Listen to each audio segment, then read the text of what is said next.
humiliated immigrant woman at her son's school, but the truth surprised everyone. "Sorry, but you can't go like this to our school." Riverside Elementary School secretary blocked Elena Rodriguez's entry with a forced smile, her eyes walking down the 34-year-old who had just arrived for the meeting of parents and masters. "We have standards to keep here." Elena stopped in the middle of the main corridor, feeling all her eyes turning to her. His English, still loaded with accent, had improved a lot in the last 5 years since he had arrived from Mexico, but at times like this, words seemed to flee his mind like water between his fingers. "I have a meeting scheduled," he murmured, showing the needed role with confirmation. "My son Diego is in Mrs. Patterson's class." Director Margaret Thornfield emerged out of nowhere, her upright posture and impeccable suit contrasting brutally with the simple cleaning uniform Elena wore. She had gone straight from work so as not to be late. "Ah, you must be Diego's mother," he said with a tone that mixed condescension and poorly disguised irritation. "Yes, I'm Elena Rodriguez.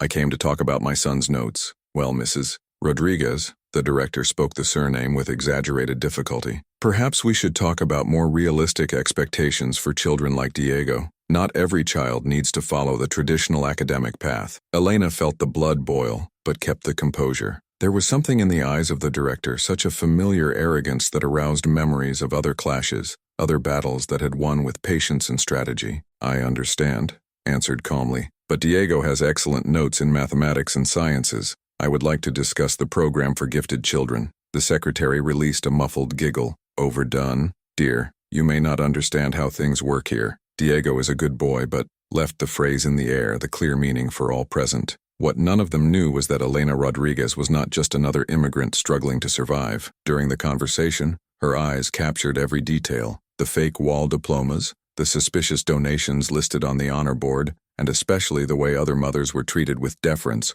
while she was clearly seen as a second-class citizen. 3 other mothers, all dressed in designer clothes, watched the scene with morbid interest. One of them whispered something about "these immigrants who do not know their place," loud enough for Elena to hear. "Well," said Elena, carefully keeping the roll of the meeting on her bag, "I thank you. I'm sure we'll get to it very soon." There was something in the absolute calm of her voice that made the director frown for a moment. Elena smiled, not the submissive smile they expected, but something that carried the silent confidence of those who have already faced much worse storms and knew exactly how to turn humiliation into fuel, into a devastating victory. As he walked towards the exit, Elena mentally organized the information she had collected. The meeting had been more productive than any of those women could imagine. If this story of prejudice and overcoming has touched your heart, be sure to subscribe to the channel, because what Elena would do in the coming weeks would turn that school into an example of what happens when the wrong woman is underestimated. In the days following the humiliating meeting,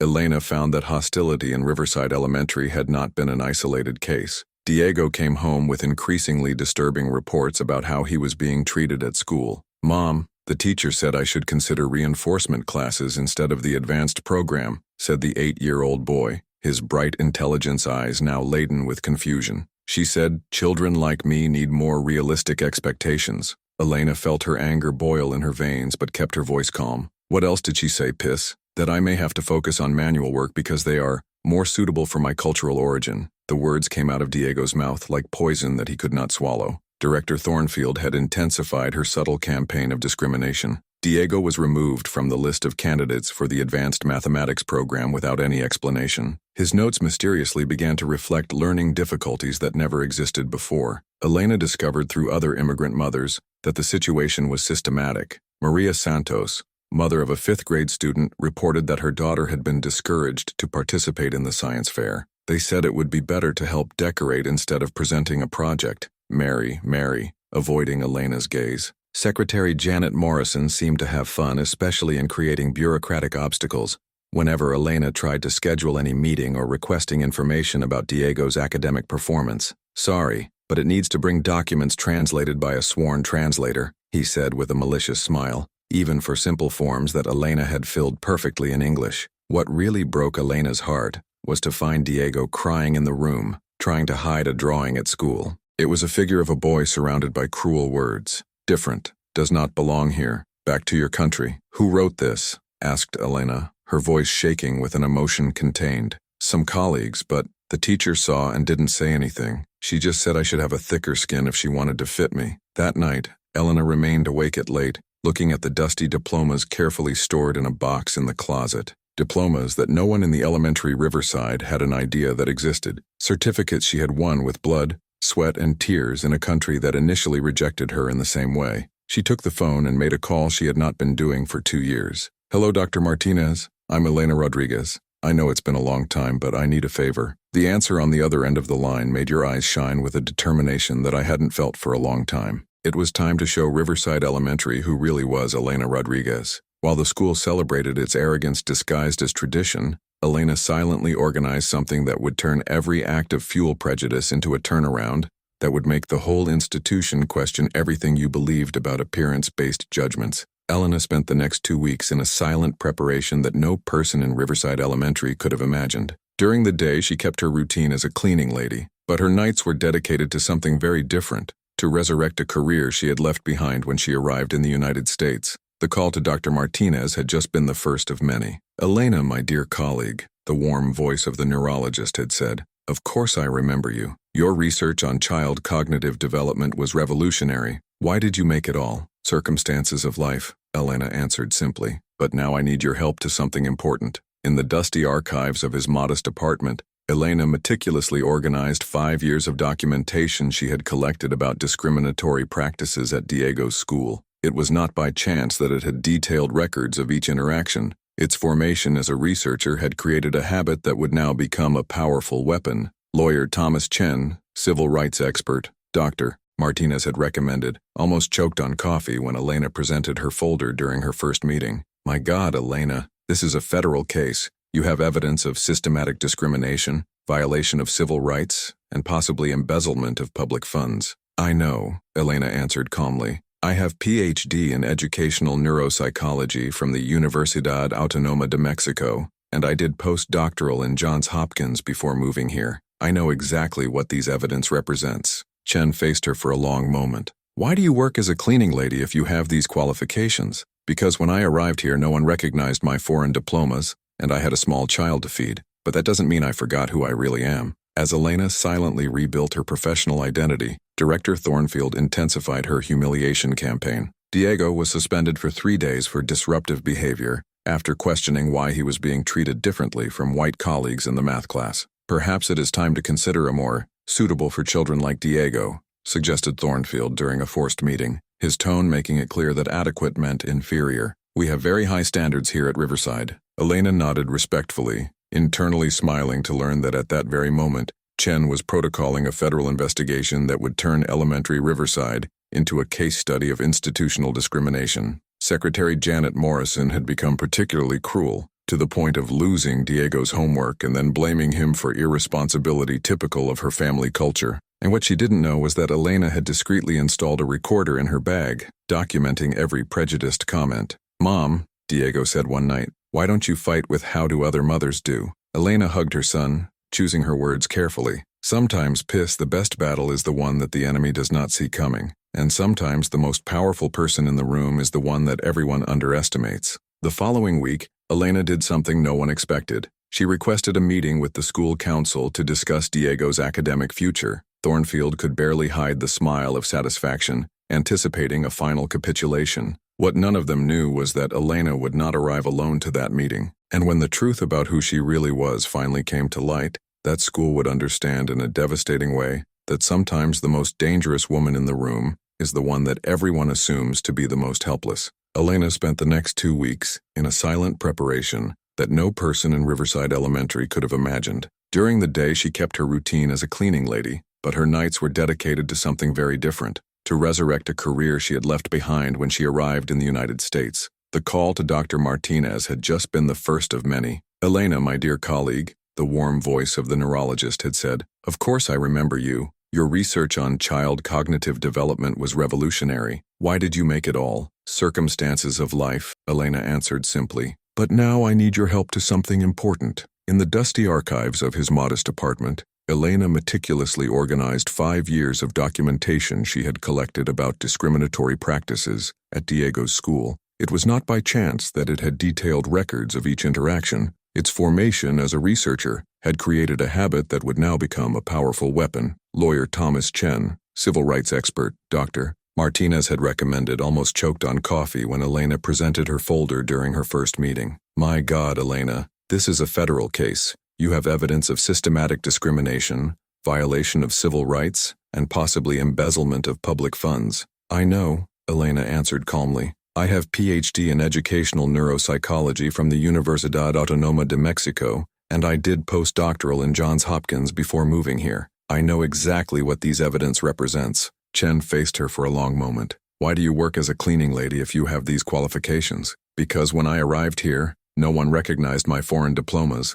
and I had a small child to feed. But that doesn't mean I forgot who I really am. As Elena silently rebuilt her professional identity, Director Thornfield intensified her humiliation campaign. Diego was suspended for 3 days for disruptive behavior, after questioning why he was being treated differently from white colleagues in the math class. Perhaps it is time to consider a more suitable for children like Diego, suggested Thornfield during a forced meeting, his tone making it clear that adequate meant inferior. We have very high standards here at Riverside. Elena nodded respectfully, internally smiling to learn that at that very moment Chen was protocoling a federal investigation that would turn elementary Riverside into a case study of institutional discrimination. Secretary Janet Morrison had become particularly cruel, to the point of losing Diego's homework and then blaming him for irresponsibility typical of her family culture. What she didn't know was that Elena had discreetly installed a recorder in her bag, documenting every prejudiced comment. These people need to understand that there are consequences for such actions, Chen explained during his second meeting while reviewing the recordings. You have documented a clear pattern of institutionalized racial hostility. Elena had also contacted Dr. Sarah Williams, a former Johns Hopkins colleague, who now driving the state's Educational Policies Department. Elena Rodriguez, of course I remember. Your dissertation on racial disparities in education was quoted in dozens of later studies, Sarah had exclaimed on the phone. I need your help, Sarah, not only like Elena Rodriguez, the immigrant, but as Dr. Elena Rodriguez, the researcher. During these 2 weeks, Elena began to make strategic appearances at school, always punctual, always respectful, but now carrying a professional leather paste that made some employees frown. When asked about the folder by Secretary Morrison, Elena simply smiled and said, just a few personal documents. What Morrison could not imagine was that this folder contained copies of Diego's academic records, evidence of de-systematic his criminalization, and letters of recommendation of some of the most respected educational neurologists in the country. Thornfield's arrogance reached new levels when she summoned Elena to an emergency meeting about Diego's inadequate behavior. Mrs. Rodriguez, we need to discuss the possibility of medication for Diego. Children like him often have attention problems that can be controlled. Elena pretended to consider the suggestion. What kind of medication do you suggest? Ritalin, perhaps, to decrease this, excessive energy he demonstrates when he questions the activities in class. It was exactly this kind of comment Elena had been hoping to record. Diego had no ADHD. He had above-average intelligence being systematically repressed by professionals who preferred to go to her academically challenged him. Mom, Diego said one night, why don't you fight with them like other mothers do? Elena hugged her son, choosing her words carefully. Sometimes, the best battle is the one that the enemy doesn't see coming. And sometimes the most powerful person in the room is the one that everyone underestimates. Dr. Williams had agreed to make a routine visit to Riverside Elementary the following week, something that had not happened for 5 years.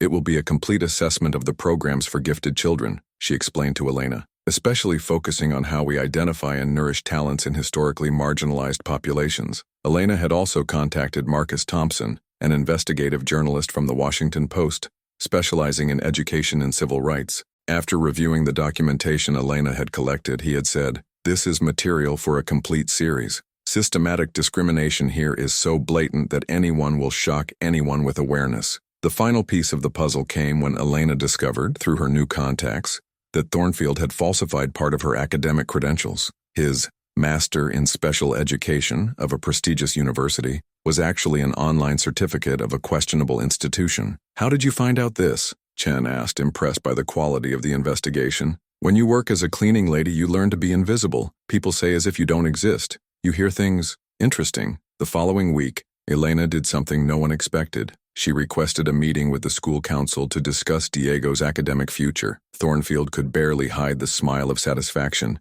anticipating a final capitulation. Of course, Mrs. Rodriguez said with poorly disguised condescension. It will be great to solve this situation once and for all. I'm sure you will come to the conclusion that Diego would be happier in a more appropriate environment. What none of them knew was that Elena would not arrive alone to that meeting. Among the special guests who had asked to participate were Dr. Williams of the State Department of Education, journalist Thompson, and lawyer Chen, all eager to witness what promised to be a meeting about Diego. But an exhibition completes years of systematic discrimination. Thornfield had completely underestimated the woman who considered only a desperate immigrant trying to get privileges for her son. In 48 hours he would find that he had spent months of provoking no helpless victim, but one of the most respected educational experts in the Western Hemisphere, someone who had turned every insult, every humiliation, every act of prejudice into meticulously documented evidence for his own professional destruction. The school board meeting was scheduled for 2 p.m. on a Tuesday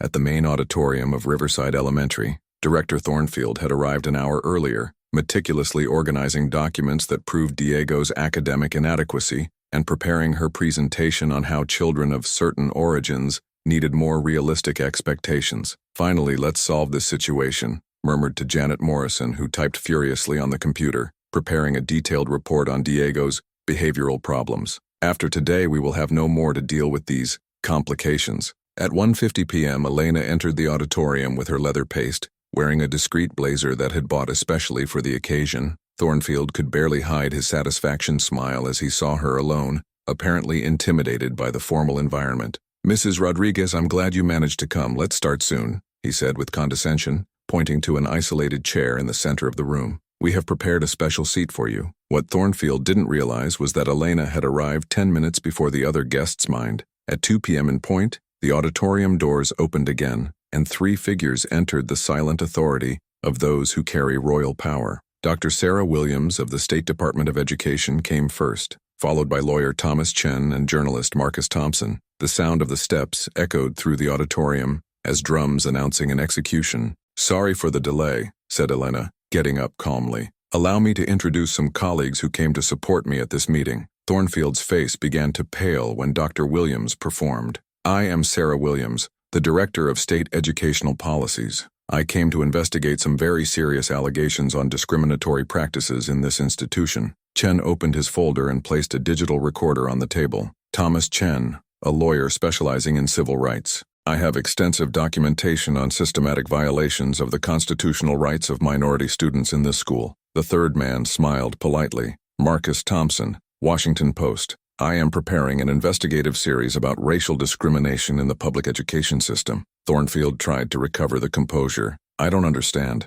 This is a meeting about Diego Rodriguez, not a—" "In fact," interrupted Elena, her voice assuming a professional tone that no one had heard before, "this meeting is about much more than Diego. It's about a systematic pattern of discrimination that I have meticulously documenting in the last 5 years. Elena opened her folder and removed an organized pile of documents. "Allow me to represent me properly. I am Dr. Elena Rodriguez, Ph.D. in Educational Neuropsychology from the Universidad Autónoma de Mexico, with postdoctoral in Child Cognitive Development by Johns Hopkins University." The silence in the auditorium was deafening. Janet Morrison stopped typing, her mouth slightly open. "During my years working as observer at this institution," Elena continued with an ironic smile, "I collected extensive evidence of systematic racial discrimination, including recordings of conversations, internal documents, and multiple families with affected families." Chen activated the recorder. Immediately, Thornfield's voice echoed by the auditorium. "Children like Diego need more realistic expectations. Perhaps manual work are more suitable for its cultural origin." "This recording," explained Elena calmly, "it's just one of dozens that document racially motivated comments made by employees of this school." Dr. Williams put his own documents on the table. "Based on the evidence presented by Dr. Rodriguez, the State Department of Education will begin a complete federal investigation of this institution. This includes an audit of all admission, evaluation, and discipline practices of the last 5 years. Thornfield finally found her voice, but she came out like a desperate whisper. "You don't understand, and I was just protecting academic standards." "Academic standards?" Elena laughed softly. "You refer to standards that allowed a person with counterfeit credentials to direct a public school?" "Yes, we discovered that too." Chen slid a document around the table. "Your master's degree at Harvard University? The institution confirms that you have never been enrolled there." Your certificate is from an online mill diploma that has no accreditation. Thornfield's face was now completely pale. This is impossible. Mrs. Thornfield, Dr. Williams formally said, you are being officially suspended from your roles of full investigation. Safety will be here in 15 minutes to escort it from the building. Elena got up, her posture radiating the authority of someone who had spent years studying exactly this kind of institutional discrimination. Do you know what is more ironic? While you treated me like an ignorant cleaning lady, I was documenting every act of prejudice, every discriminatory comment, every violation of our children's civil rights. Janet Morrison tried to hide behind her computer, but Chen had already headed for her. Mrs. Morrison, we also have your recordings, specifically about typical responsibility for family culture and suggestions for medication not requested for Diego. As the chaos settled around her, Elena remained serene, observing years of humiliation becoming meticulously executed justice. But there was still a final revelation that would completely transform the future not only of Diego, but of all the children who had been systematically marginalized in that institution. 6 months after the meeting that turned elementary Riverside into a national headline, Elena Rodriguez was where she should always have been, standing in front of a classroom, but this time as the new policy director inclusive educationals of the school district. The offer had arrived 3 weeks after federal investigation. Dr. Rodriguez, had said the superintendent during the call, we need someone with his experience and unique perspective to ensure that what happened in Riverside never repeats himself in any school in our district. Diego now attended the Advanced Mathematics and Science program, where his exceptional notes were finally recognized and celebrated. More importantly, he was not the only one. Dozens of previously marginalized children had been reevaluated and integrated into the programs for which they were always qualified. Mom, Diego said one morning, my new teacher said he will use his research on educational discrimination in the social study curriculum. Is that cool? Elena smiled, remembering the invisible woman who cleaned runners while documenting injustices. Very cool. Piss. Margaret Thornfield never got another job in the education system. Federal investigation revealed not only its false credentials, but also a 15-year standard of systematic discrimination. She was found working as a saleswoman in a department store, where ironically, was supervised by a Latin manager who treated all employees with equal dignity. Janet Morrison had been immediately fired and faced criminal accusations for falsifying academic documents from minority students. During her audience, she even cried apologizing, but the damage was done. Her 20-year career had ended with recordings of her own racist comments. Elena's story became viral when Marcus Thompson published his investigative series. The main article, entitled "The Cleaning Lady Who Was a Doctor: How Prejudice Blinded an Entire School," received more than 2 million views and was nominated for the Pulitzer Award. The most impressive, wrote Thompson, it was not only the transformation of victorious Victorian Elena, but as she used every moment of humiliation as a fuel for a systematic change that would benefit thousands of children. Universities from all over the country began to invite Elena to lectures. His presentation at TEDx, when being underestimated becomes his superpower, it became one of the most watched on the platform, inspiring other qualified immigrants to seek recognition for their skills. Elena also received an offer to resume her full-time academic career. Johns Hopkins had specially created for her a chair of educational neuropsychology, focused on racial equity, a position she accepted by also maintaining her work as a public policy consultant. During the inauguration ceremony of his new position, Elena was presented by Dr. Martinez himself. Elena Rodriguez is not just a survivor. She is living proof that true excellence cannot be diminished by prejudice, only temporarily disguised. Riverside Elementary was completely restructured. Under new administration, he became a model school of inclusion and academic excellence. Ironically, their standardized test approval rates increased by 300% when they stopped undoing student potential based on their ethnic origin. Do you know what I learned? Elena said during an interview at the end of the year. They tried to make me feel small, but each humiliation just reminded me of who I really was. The best revenge is not to destroy their enemies. It is to build something so exceptional that they spend the rest of their lives knowing that they underestimated the wrong person. Elena Rodriguez had proved that sometimes the most powerful person in the room is exactly the one that everyone assumes to be the most helpless. And when this person has not only unshakable determination, but also credentials and intelligence to transform injustice into revolution, the result is a lesson that echoes far beyond the walls of a school. If this story of overcoming all adversities has inspired you, be sure to subscribe to the channel, because sometimes justice takes time to arrive, but when finally it happens, It is absolutely devastating to those who have chosen the wrong side of the story. Elena tried to be humiliated, but eventually created a legacy of justice that would turn the lives of thousands of children. She has learned that true revenge is not to return the prejudice suffered. It is to achieve such a transforming impact that their oppressors could never imagine being contributing to their own historical irrelevance.